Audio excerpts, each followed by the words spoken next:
Hi, my name is Brady Milner, and for my book talk, I will be talking about the book Brazinger, written by Christopher Paolini.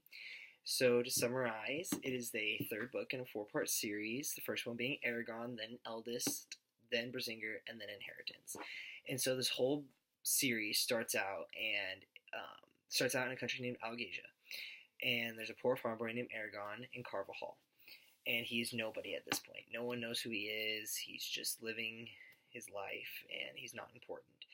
And Galbatorix is the main ruler of the country of Algasia, and he's believed to be unstoppable because he's a dragon rider, and dragon riders can wield the power of magic, but he also has his dragon to back him up, which no one really wants to face a dragon.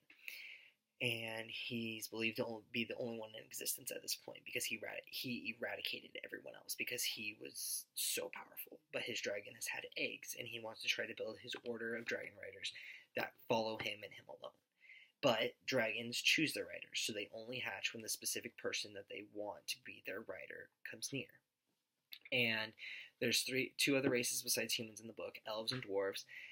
The elves have been hidden for centuries, and the dwarves have remained in their mountains because they're afraid of coming out, because Galbatorix would hunt them down until they were extinct.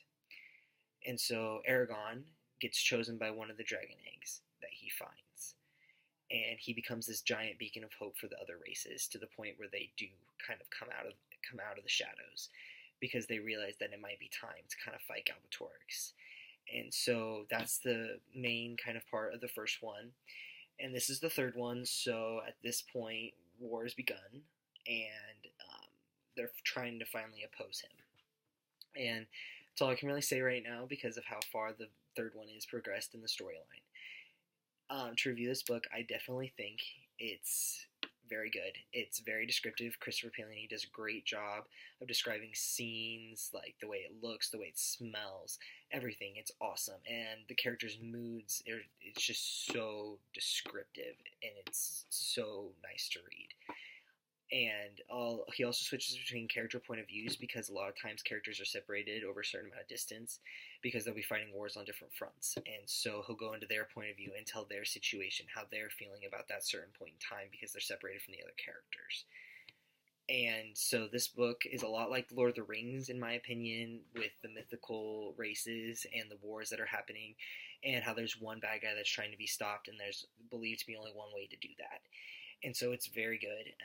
These books are very long, though, so if you don't like long books, I definitely don't think that you would like these, because they're about 800 pages long.